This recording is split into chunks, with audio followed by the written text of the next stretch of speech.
अब ये क्वेश्चन क्या कह रहा है, इस क्वेश्चन को भी ध्यान से समझना है। इस क्वेश्चन के अंदर कैलकुलेशन ज्यादा है, तो ऐसे सवाल जो है आपका टाइम वेस्ट करने के लिए दिए जाते हैं। बट फिर भी हमारे एक व्यूअर प्रिंस ने, जो गुजरात से हैं, वो जेई की तैयारी कर रहे हैं, उन्होंने पूछा है, तो हम इसको जरूर सॉल्व करेंगे। तो क्वेश्चन क्या कह रहा है, a huge circular arc of length 4.4 light year subtends at an angle 4 seconds at the center of the circle. How long it would take for a body to complete 4 revolutions if its speed is 8 AU per second? Given this, 1 light year is this one, 1 AU astronomical unit. AU मतलब astronomical unit और light year. अब हमें इसे solve करना है, तो पहले आपको ये समझना है जो 4.4 light year subtends at an angle 4 second, इसका मीनिंग क्या है भाई? आपको पता है प्लेन एंगल, आपने जरूर पढ़ा होगा प्लेन एंगल के बारे में। प्लेन एंगल थीटा होता है, वो होता है लेंथ ऑफ आर्क अपॉन में रेडियस। तो इस केस में या इस क्वेश्चन में बेसिकली यही दिया हुआ है। ये जो है ये आपकी आर्क है, कितनी है? 4.4 लाइट ईयर, 4.4 लाइट ईयर। ठीक है जी, यहां से थीटा दिया है 4 सेकेंड और यहां से ये आर हो जाएगा, ये रेडियस। ठीक है जी, ये आपको क्वेश्चन के अंदर यहां पर ये कुछ चीजें दी गई हैं। अब इसके बाद आपसे पूछा गया है कि एक बॉडी जो है 4 रिवॉल्यूशन कंप्लीट करती है। जब ये बॉडी 4 रिवॉल्यूशन कंप्लीट करेगी, 1 2 3 और एक 4 रिवॉल्यूशन कंप्लीट करेगी, तो कितना टाइम लेगी? तो हमें क्या बताना है? टाइम बताना है, टाइम पीरियड। तो ध्यान से समझेंगे, आपको क्वेश्चन में दिया है speed. Speed is equal to क्या होता है भाई? Distance upon time. जब ये 4 चक्कर लगाएगी पूरे, तो कितना पेरीमीटर कवर करेगी? 2 पाई आर, 2 पाई आर। ठीक है जी, 2 पाई आर पेरीमीटर कवर किया, डिवाइडेड बाय किससे करेंगे? टाइम से डिवाइड कर देंगे भाई। और कितने चक्कर? ये तो एक चक्कर के लिए है, कितने चक्कर लगेंगे? 4 चक्कर लगेंगे, 4 रिवॉल्यूशन ये क्वेश्चन में दिया है। तो बेसिकली ये टाइम आपको निकालना है। ये टाइम आप जब निकालोगे तो टाइम किसके इक्वल आ जाएगा? 2 पाई आर अपॉन में स्पीड इंटू एन। ठीक है जी, ये बेसिकली फॉर्मूला बन जाता है। अब यहां से आप रेडियस देख सकते हो, ये आर है, अगर रेडियस निकालनी है तो कितना हो जाएगा? लेंथ ऑफ आर्क अपॉन में theta, length of arc upon में थीटा। ये आपको पता है। इस वैल्यू को उठा करके यहां रखेंगे, तो टाइम इज इक्वल टू किसके इक्वल आ जाएगा? 2 पाई आर की जगह रखेंगे लेंथ ऑफ आर्क अपॉन में theta into N divided by speed. उम्मीद करता हूं यहां तक कोई दिक्कत नहीं है। बेसिकली हमने इसका फॉर्मूला बना दिया। अब आपको करना क्या है? सारी वैल्यू उठा करके यहां पर पुट करनी है। लेकिन इस केस में जब आप ये सारी वैल्यू पुट करोगे तो कहीं ना कहीं कुछ ना कुछ प्रॉब्लम आपको आने वाली है। वो प्रॉब्लम क्या है? यूनिट कन्वर्जन को लेकर के। तो पहले हम ये देख लेते हैं, ये जो एंगल है 4 सेकेंड, ये 4 सेकेंड दिया है। इस 4 सेकेंड को हमें रेडियन में कन्वर्ट करना होगा। कैसे करेंगे भाई? आपको पता है पाई बाई 180 डिग्री का, पाई बाई 180 डिग्री यानी कि ये किसके इक्वल होता है? ये 1 रेडियन के इक्वल होता है। ये किसके इक्वल होता है जी? 1 रेडियन के। ठीक है जी, सॉरी 1 मिनट रुको। 180 डिग्री में कितने रेडियन होते हैं? पाई। तो 1 डिग्री में, अच्छा ये 1 डिग्री के इक्वल होता है, सॉरी, यानी कि 1 डिग्री के इक्वल होता है। 1 डिग्री में कितने रेडियन है? पाई बाई 180 रेडियन, ऐसे लिख लेते हैं। पाई बाई 180 रेडियन का 1 डिग्री हो गया। अब 1 डिग्री में आपके पास कितने मिनट होते हैं? 60 मिनट होते हैं। ठीक है जी, और 1 मिनट में कितने सेकंड होते हैं? 60 सेकंड होते हैं। 1 मिनट में कितने सेकंड होते हैं? 60। तो 60 मिनट में कितने हो गए? 60 इंटू 60 सेकंड हो गए। ठीक है जी, यहां पर ऐसे डबल डॉट लगा लेते हैं। 60 इंटू 60 डबल डॉट लगा दिया, मतलब दो, ये सेकंड में आ गया। 60 इंटू 60 सेकंड। ठीक है जी, तो 1 सेकंड में कितना हो गए? अगर मैं 1 सेकंड की बात करूं तो कितना हो गया? Pi by 180 into 60 into 60। ठीक है जी, पाई अपॉन में 180 इंटू 60 इंटू 60। 1 सेकंड में इतने रेडियन हो गए। अब आपने ध्यान से देखना है कि एक सेकंड में कितने रेडियन हो गए? Pi by 180 into 60 into 60। अब कितने सेकंड है? 4 सेकंड।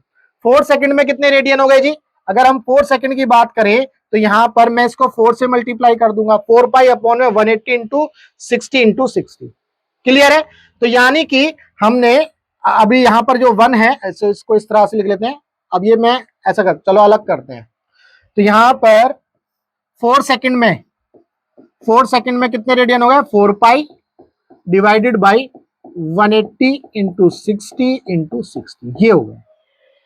अब ये जो एंगल है 4 सेकंड में इतने रेडियन हो गए, यही आपका बेसिकली क्या है? थीटा। यही आपका थीटा है, यही आपका क्या है? थीटा।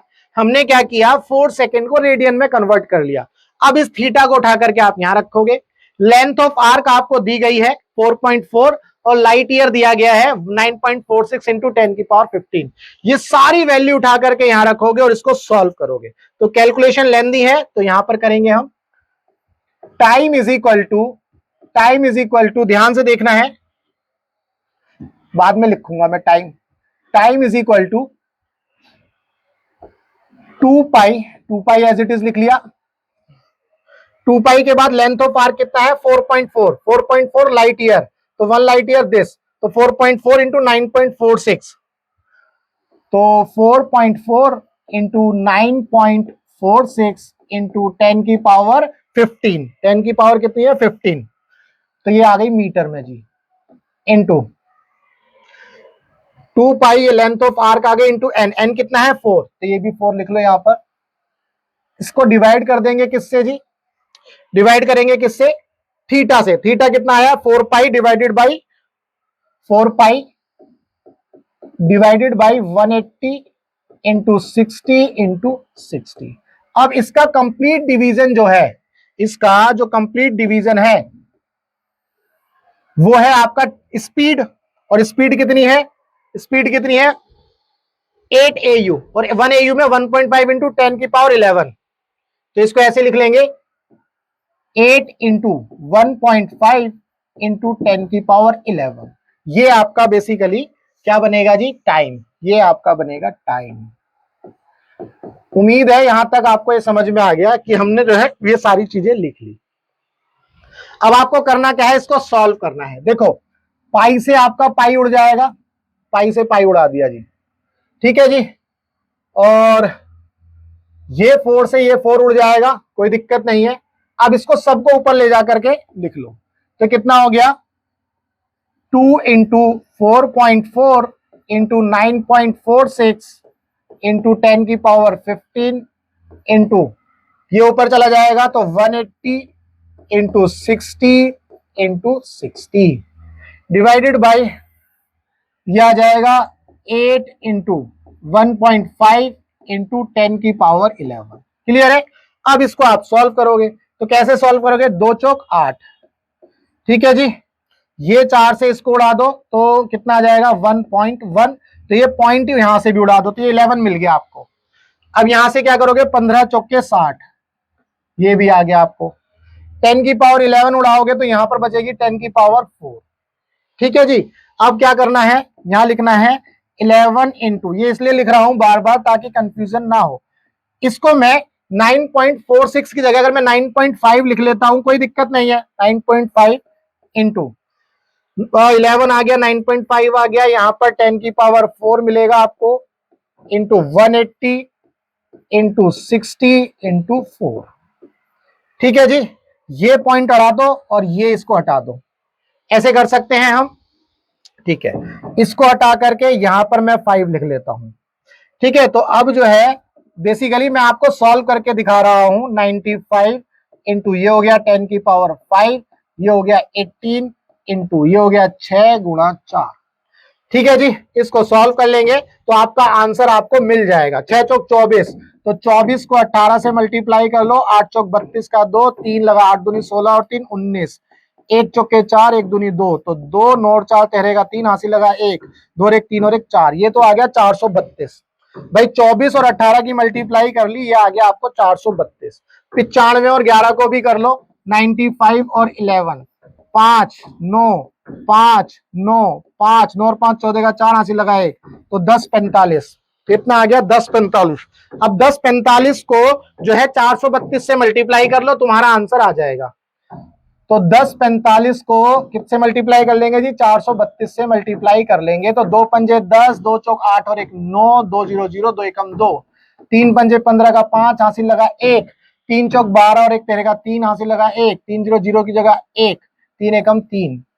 इसके बाद 4 पंजे 20 की 0 हासिल लगे 2, 4 चौक 16 और 2 18 का 2 हासिल लगा 1, 4 0 0 की जगह 1, 4 एकम 4। इसको सॉल्व करेंगे, 0 9 और 5 14 और 3 और 1 4, 8 और 2 10 और 1 11 का 1 हासिल लगा 1, 3 और 1 4 और 1 5, ये आ गया 45 144। तो कितना आ गया जी, 45 144 इंटू 10 की पावर 5।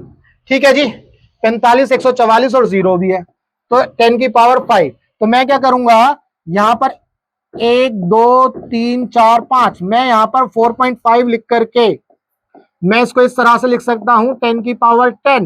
क्या मैं ऐसा लिख सकता हूं, 4.5 इंटू 10 की पावर 10, 10 की पावर 10 लिख सकता हूं। तो ये हमारा बेसिकली आंसर बन जाएगा। आप देखो 4.5 इंटू 10 की पावर 10 सेकेंड। उम्मीद करता हूं आपको इस क्वेश्चन के अंदर जो भी डाउट था वो क्लियर हुआ होगा। बेसिकली इस क्वेश्चन में जो है ना, कैलकुलेशन ज्यादा थी और कॉन्सेप्ट तो कुछ भी नहीं था, कॉन्सेप्ट बहुत आसान था। तो इसमें सर्कुलर मोशन का कॉन्सेप्ट और प्लेन एंगल का कॉन्सेप्ट जो है इंक्लूड किया गया है। बेसिकली यहां पर कैलकुलेशन बहुत ज्यादा इन्वॉल्व थी। ऐसे क्वेश्चन जो है आपको बेसिकली छोड़ने होते हैं। जब किसी भी क्वेश्चन में आप देखो कितना टाइम लगा, अब आपके पास वहां पर इतना टाइम तो होता नहीं है। ऐसे क्वेश्चन जो है बाद में करो। सिंपल था, फॉर्मूला भी सिंपल था, कॉन्सेप्ट भी सिंपल था, बट इसमें कैलकुलेशन ज्यादा थी। इसीलिए इस तरह के क्वेश्चंस को लास्ट में अटेम्प्ट करना चाहिए। सिर्फ वही सवाल करना चाहिए तुरंत जो है आसानी से हो सके, जिसमें कैलकुलेशन कम इन्वॉल्व होती है। तो ऐसे सवाल जो है बेसिकली आपको गुमराह करने के लिए दिए जाते हैं। तो खैर चलिए, अगर आपका डाउट क्लियर हुआ तो वीडियो को लाइक करना, चैनल को सब्सक्राइब करना मत भूलना। अगर आपका फिजिक्स में और केमिस्ट्री में कोई भी डाउट है तो आपको करना क्या है, इस नंबर पर व्हाट्सएप करना है। हम आपके डाउट का बेस्ट वीडियो सॉल्यूशन आपको बना करके देंगे। तो चलिए मिलेंगे हम अपने नेक्स्ट डाउट में।